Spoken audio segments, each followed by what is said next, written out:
Hello friends, मैं doctor Vivek Kumar Pandey, JR3 Motilal Nehru medical college Allahabad. मैं यहाँ पर आपके लिए इस बार वीडियो ऑनलाइन पर इसलिए आया हूँ कि मैं आपको बताना चाहता हूँ कि जो अस्थमा में हमारे काफ़ी बहुत ज़्यादा मरीज हैं इस समय, और कई अनडायग्नोस्ड मरीज भी अस्थमा में इस समय भारतवर्ष में चल रहे हैं, जिनकी डायग्नोसिस किसी भी कारण से जो है सही नहीं हो पाती, या फिर वो गांव में अपना इलाज करते हैं, सही टाइम पर पहुंच नहीं पाते हैं हमारे पास।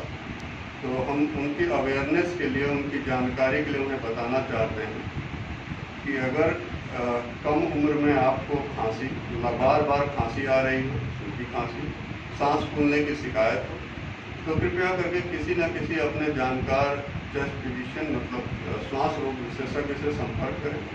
इसके साथ साथ मैं आपको श्वास रोग के बारे में, अस्थमा एक बीमारी है, ऐसी है जो बच्चों से लेकर बुजुर्ग की एज ग्रुप में किसी को भी हो सकती है, और इसमें मुख्य जो दवा है जिसको हम अपनी भाषा में स्टेरॉइड कहते हैं, ये दो फॉर्म में यूज होती है।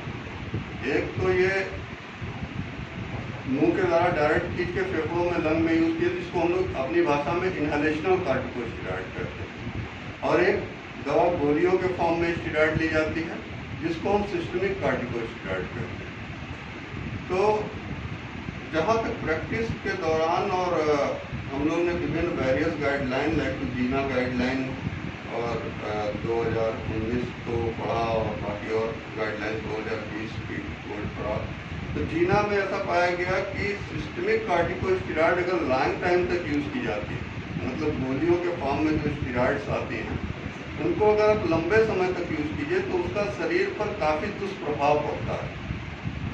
और उस वहाँ पर बताया गया कि ऐसा नहीं है कि सिस्टमिक कार्टिकोस्टेरॉइड बिल्कुल नहीं यूज़ करना है, लेकिन जीना ने जो है कार्टिकोस्टेरॉइड को आपको अस्थमा की बीमारी को पांच स्टेप्स में बांटा, उनकी बीमारी की गंभीरता के आधार पर, और जिसमें उन्होंने बताया कि आपको सिस्टमिक कार्टिकोस्टेरॉइड मतलब गोलियों के आधार पर स्टेरॉइड जो लेना है वो स्टेप 5 में लेना है, उससे पहले नहीं लेना है। उससे पहले अगर आप प्रेफर करेंगे तो आपको जो है इनहेलेशनल फॉर्म में जो स्टेरॉइड है वो ज़्यादा बेहतर है, उससे अस्थमा का कंट्रोल भी होता है, शरीर का साइड इफेक्ट भी कम होता है। जो हम सिस्टमिक कार्टिकोस्टेरॉइड लेते हैं उसके कई साइड इफेक्ट होते हैं, जैसे वीकनेस आ जाएगी, एक्ने होगा, चेहरे पे दाने आ जाएंगे, वजन में कमी होगी, जोड़ों में, पैरों में, हड्डियों में दर्द होने लगेगा, जिसको हम अपनी भाषा में ऑस्टियोपोरोसिस कहते हैं। अगर बच्चों में ज़्यादा समय तक स्टेरॉइड यूज़ की जाती है तो उनका जो विकास है उसको धीमे कर देती है स्टेरॉइड, स्लोइंग ऑफ ग्रोथ जिसको हम लोग कहते हैं। इसके अलावा ये आंखों पे भी साइड इफेक्ट लंबे समय पर डालती है, जिसको ग्लूकोमा या कैटरेक्ट कहते हैं। ये सभी स्टेरॉइड अगर इनहेलेशनल फॉर्म में ये हम दवा को लेते हैं, इनहेलेशनल फॉर्म में दवा को लेने के कुछ तरीके हैं जिसको अपनी भाषा में हम DPI, MDI या फिर नेबुलाइजेशन के द्वारा करते हैं।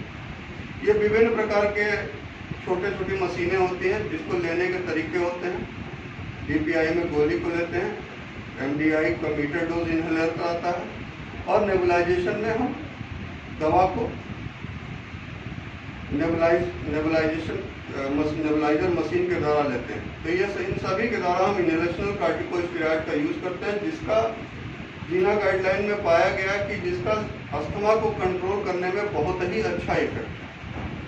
और अगर हम स्टेप 1 से स्टेप 4 के बीच में उस गाइडलाइन को फॉलो करते हुए, डॉक्टर को उनको देखते हुए उचित मात्रा में अगर देते हैं इनहेलेशनल कार्टिकोस्टेरॉइड, तो मरीज का अस्पताल में भर्ती होने की प्रक्रिया घट जाती है।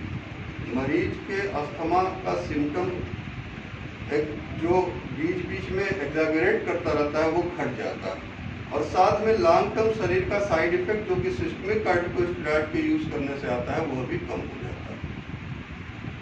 तो हम अपने अगर प्रैक्टिस में और विभिन्न गाइडलाइन की स्टडी को देखते हुए देखें, तो इस प्रैक्टिस में अगर हम देखें तो इनहेलेशनल कार्टिकोस्टेरॉइड को हम ज़्यादा प्रेफर करते हैं।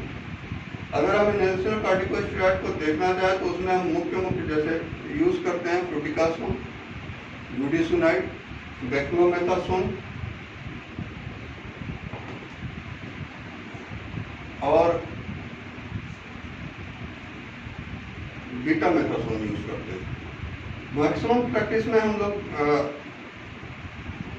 फ्लूटिकासोन और बुडेसोनाइड को यहाँ प्रेफर कर रहे हैं।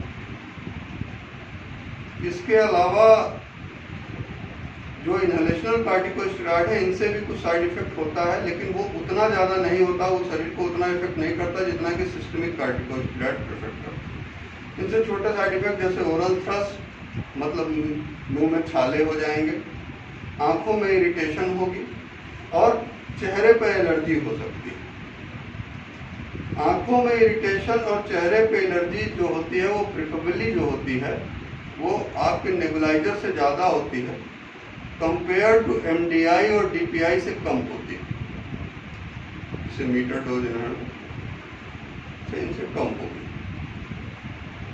तो जैसा कि कोविड-19 चल रहा है, कोरोना वायरस ने पूरे विश्व भर में अपनी महामारी को फैला रखा है, तो इस दशा में हम जानते हैं कि गाइडलाइंस में नेबुलाइजर से जो एरोसॉल जनरेट होता है उसको प्रिफरेबली कम यूज़ करने के लिए कहा गया। तो अगर संभव हो तो हम अपने अस्थमा के मरीजों को डीपीआई और एमडीआई के थ्रू इनहेलेशनल स्टेरॉइड दें और उनको प्रिफरेबली उससे रिकवर करके अच्छे कर सकते हैं। तो इसमें आपका ये जो इनहेलेशन का साइड इफेक्ट आई इरिटेशन और स्किन एलर्जी होती है, यह भी कम हो जाएगी। ओरल थ्रस्ट को ठीक करने के लिए है कि आपको जितनी भी बार डीपीआई एमडीआई यूज करें उसके बाद मुंह से कुल्ला कर लें, गुनगुने पानी से या पानी से कुल्ला कर लें। तो यूज करने के तुरंत बाद अगर कुल्ला करते हैं तो ओरल थ्रस्ट के भी साइड इफेक्ट कम हो जाते हैं। और इनहेलेशनल कार्टिकोस्टेरॉइड अगर आप लंबे समय तक यूज करते हैं तो आपको ऑस्टियोपोरोसिस जैसी भी समस्या कंपेयर टू सिस्टमिक स्टेरॉइड कम होती है।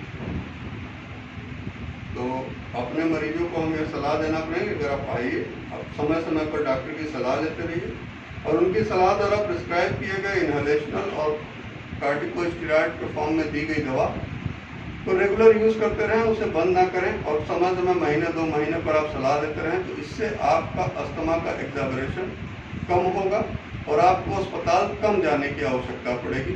और यह जैसी कि भ्रांति है समाज में कि हमें, या अगर हम इनहेलेशनल कार्टिकोस्टेरॉइड यूज करते हैं, पंप यूज करते हैं, तो यह भ्रांति है समाज में कि हमें इसकी आदत पड़ जाएगी। यह बिल्कुल ही गलत भ्रांति है। यह भ्रांति का गलत यह है कि जो इनहेलेशनल कार्टिकोस्टेरॉइड आप यूज कर रहे हैं इसका शरीर में कम साइड इफेक्ट है, और अगर आप इसको यूज करना बंद कर देंगे तो आपको जब एग्जाजरेशन की स्थिति में आएंगे तो हमें मजबूरन सिस्टमिक कार्टिकोस्टेरॉइड यूज करना पड़ेगा, साथ में हम इनहेलेशनल कार्टिकोस्टेरॉइड यूज करेंगे। लेकिन उस दशा में आपके शरीर पर साइड इफेक्ट बढ़ेगा सिस्टमिक कार्टिकोस्टेरॉइड का, और आपके जो अस्थमा की बीमारी है वह भी दिन प्रतिदिन उसकी बीमारी की गंभीरता बढ़ती चली जाएगी। इसलिए मेरी ये सलाह है कि जब तक आप समय समय पर आप डॉक्टरों को दिखाते रहें, और इनहेलेशनल कार्टिकोस्टेरॉइड अगर डॉक्टर ने रेगुलर यूज करने को कहा है तो उसे बंद मत करें। वो आपकी बीमारी में आपको लाभ पहुंचा रही है, हानि नहीं पहुंचा रही, और वह आपके शरीर पर कम साइड इफेक्ट डाल रही है कंपेयर टू उन दवाओं से जिनको आप गोलियों के फॉर्म में, स्टेरॉइड फॉर्म में लेते हैं, वो ज़्यादा साइड इफेक्ट डालती है। धन्यवाद।